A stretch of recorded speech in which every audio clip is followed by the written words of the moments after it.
Lahat tayo ay may idea kung ano ang multo o ghost, spirit at soul. Mayroong pagkakatulad at mayroon ding pagkakaiba depende sa ating individual na perspektibo o pananaw dito. Ngayon, ang ating topic ay tungkol sa kung ano ba talaga ang mga katagang ghost at spirit. Mayroon ba itong pagkakaiba o pagkakatulad sa isa't isa? Samahan niyo akong tuklasin yan ngayon, dito lang sa Mahiwagang Buwan.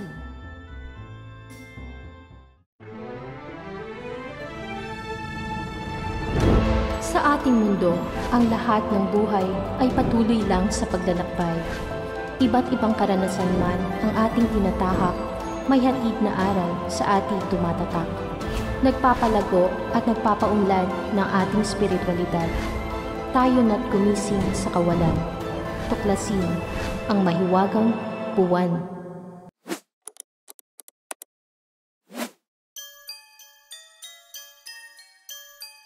Narito pa din ako.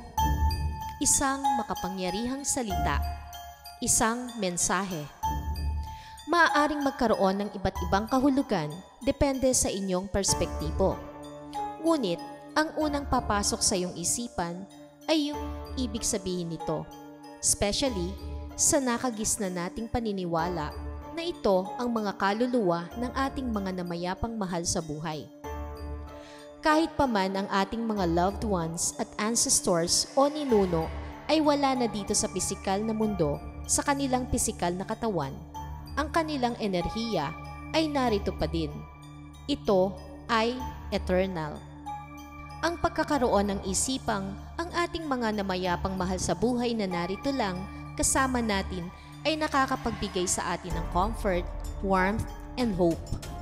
At dito, pumapasok na ang mga multo nga ba ng ating mga namayapang mahal sa buhay at ang kaluluwa o spirito nila ay parehas lang? May pagkakaiba at may pagkakatulad. Madalas nating nagagamit ang katagang spirit at ghost interchangeably. Para sa ibang tao, naiuugnay nila ang spirits bilang loving at may mabuting motibo. Samantalang ang ghosts naman ay naiuugnay bilang may masama at mapinsalang hangarin. Ngunit technically, hindi ganito ang kaso.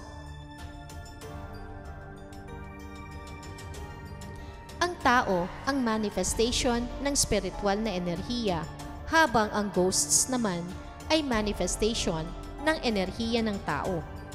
Ang ghosts ay impressions ng space at time. Ito ay imahe na hindi nakikipag-interact o ugnayan sa iyo. Samantalang ang spirits ay mga kaluluwa ng tao at iba pang nilalang, tulad ng animals na namatay na. Ang mga spiritu ay maaaring makipag-ugnayan sa iyo at sa pisikal na kapaligiran kung pipiliin nilang gawin ito. Ang mga multo ay madalas na hindi alam na sila ay multo, habang ang mga spirito ay may kamalayan o aware sila at aktibo. Kaya logically, masasabing ang ghosts ay walang consciousness at ang spirits ay mayroong consciousness. Yon ang main difference. Kaya, dahil dito, ang ghosts ay nakastock o nananatili lang at ang spirits ay malaya.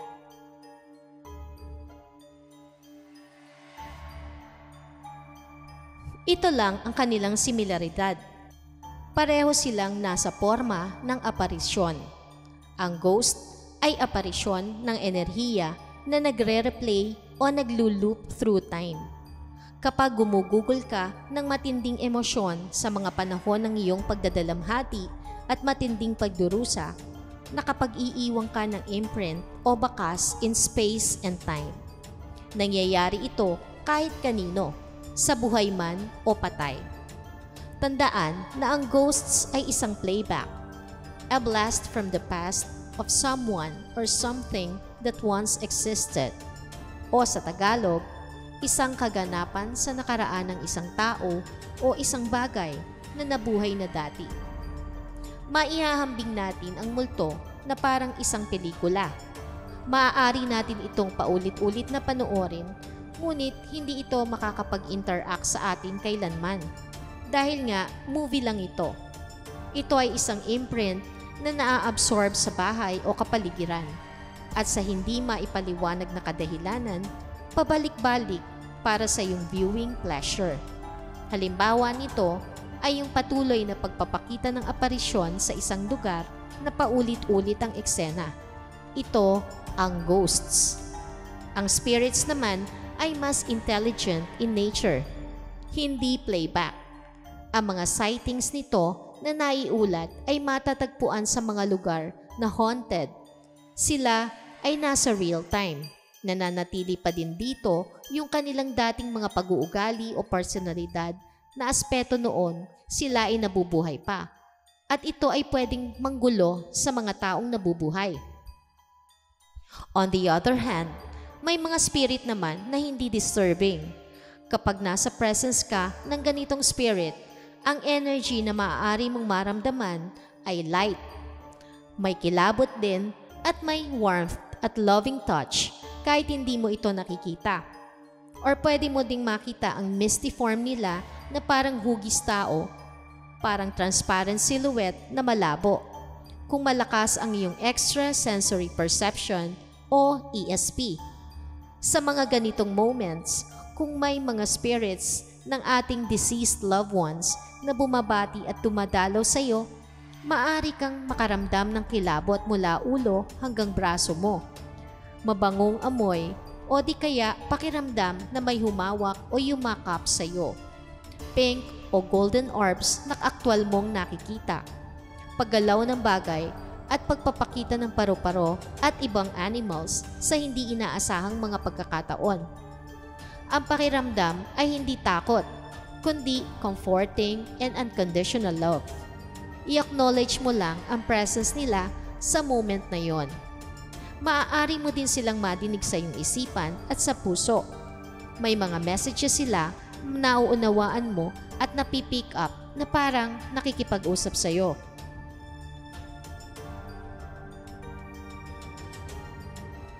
Ang sagot ay oo. Ang spirits ay pwedeng maging good and or bad.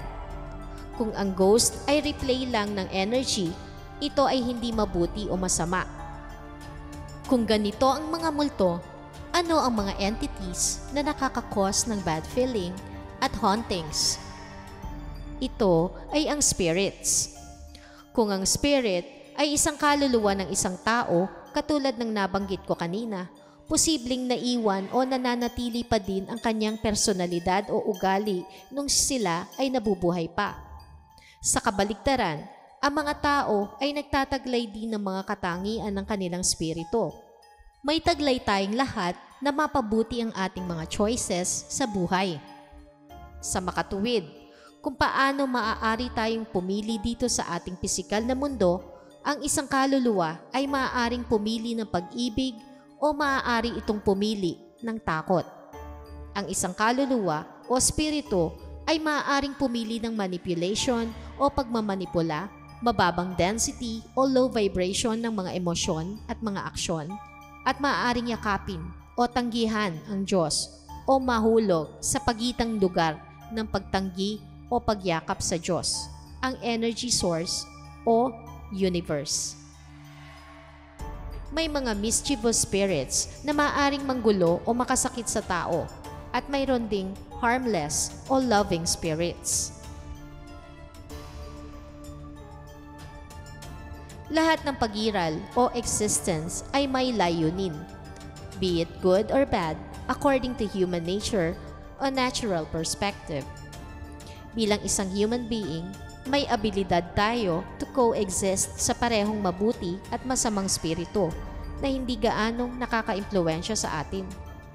Makikita lamang natin ang mga ito bilang bahagi ng natural na kaayusan ng pag-iral o natural order of existence.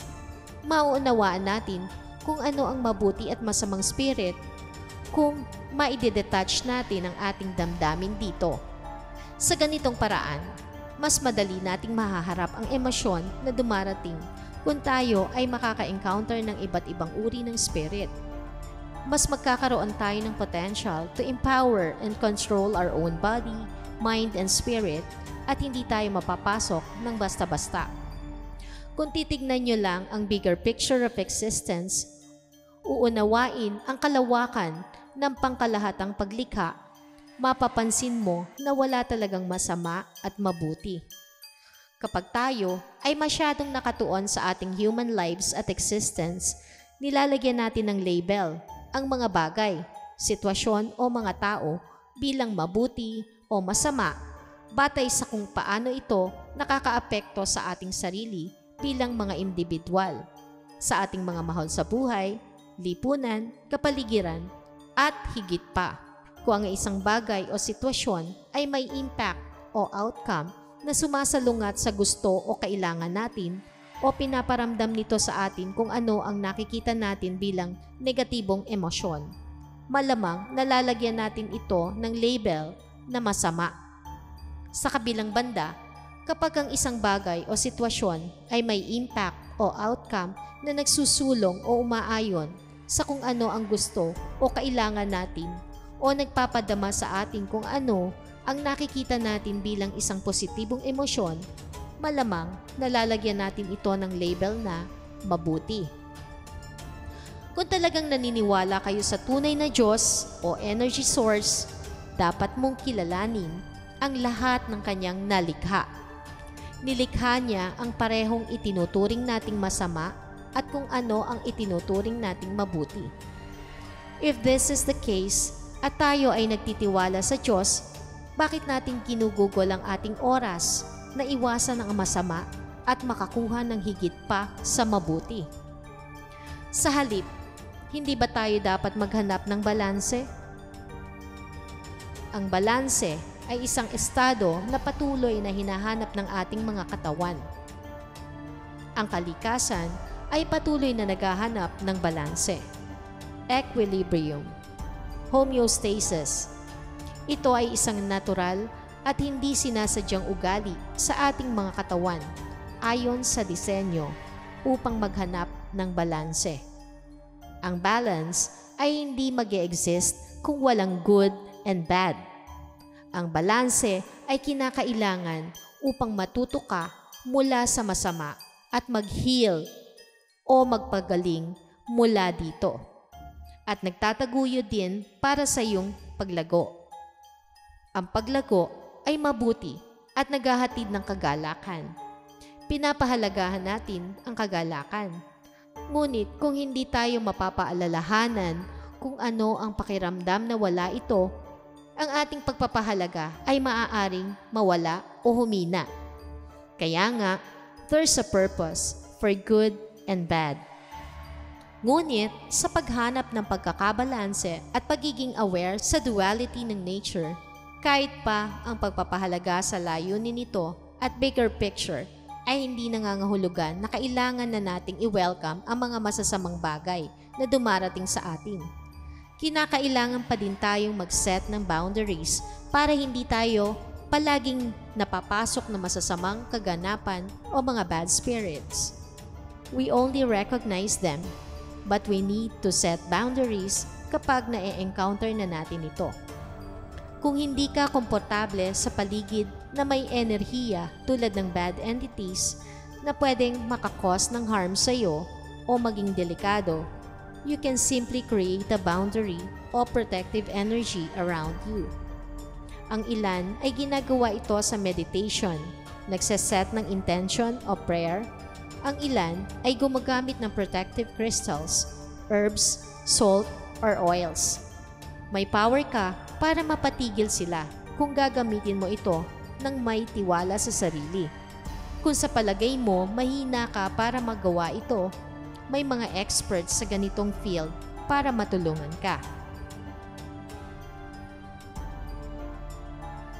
Hindi tayo dapat matakot dahil tayong lahat ay galing sa iisang enerhiya. We're all connected through being energy, having energy, the nature of energy, and energy combined with consciousness. Tayo bilang tao ay spirits in physical form. umiiral at namumuhay dito sa mundo para may matutunang aral at mapalago ang ating mga sarili bilang nilalang, bilang kaluluwa. Mayroon tayong energy o tayo ay enerhiya mismo. Nakakapagbigay at nakakatanggap tayo ng enerhiya mula sa iba at sa kapaligiran natin. Ang enerhiya ay hindi maaaring likhain o sirain. Naililipat lamang ito sa iba't ibang mga bagay. Ang enerhiya ay maaari ring magbago ng anyo. Kaya, batay sa facts na ito, safe nating isipin na kapag umalis tayo sa katawan ng tao, kumakalat ang ating enerhiya. Maaari itong nasa maraming lugar ng sabay-sabay o sa isang lugar ng sabay-sabay. Hindi na ito pisikal. Sa halip na isipin na bigyang label ang mga multo, spirito at tao, pwede nating isipin ang lahat ng ito bilang simpleng enerhiya. Ang sanhi lang kung bakit nagiging loving o malevolent ang energy ay dahil sa kanyang consciousness. At kung ano ang mapapagpasyahan nitong gawin ay base din sa kamalayan o consciousness nito. Kaya, kung ang energy ay may consciousness, ibig sabihin hindi nanggagaling sa ating katawan ang consciousness, kundi ito ay dala ng spirit energy sa ating katawan. Kaya walang duda, ang ibang life forms tulad ng animals and plants ay may consciousness din, dahil sila ay spirit energies din. Sa Google, ito ang ibig sabihin niyan. Ang estado ng pagiging gising at aware ng isang tao sa kanyang paligid. Pangalawa, ang awareness o pangunawa ng isang tao sa isang bagay. At pangatlo, ang fact of awareness sa pamamagitan ng isipan ng sarili mismo at ng mundo. Ang tatlong kahulugan ng consciousness na ito ay may salitang awareness. Ibig sabihin lang, the more we are aware, the more we are free. Ang consciousness ang nagbibigay ng abilidad para mamili. Ngayon, na dumating na po tayo sa huling bahagi, sana naunawaan nyo na ang tunay na kaibahan ng tipikal na ghost at mga spirits. Sana naging liwanag ito para sa inyong paglalakbay sa buhay. Tayong lahat ay enerhiya, pisikal man o hindi. Walang masama o mabuti. Lahat ay galing sa iisang divine infinite source, ang Diyos o universe. So, yun na lamang po muna. Peace, love, and light. Thanks for watching.